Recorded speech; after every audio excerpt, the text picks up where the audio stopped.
ڕووخۆشی زیڤار بە هەردوو شێوازên کلاسیک û nûjen helbestan dinivîse, ev jî mînakek ji helbesteka wî ya klasîk e.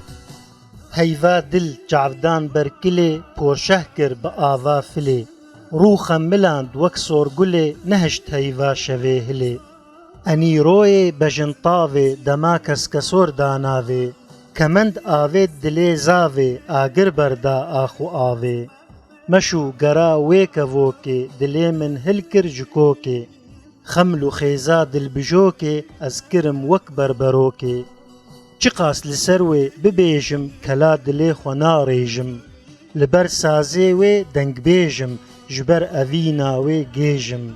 Wê dilê min kirî zengil, zimanê min kirî bilbil.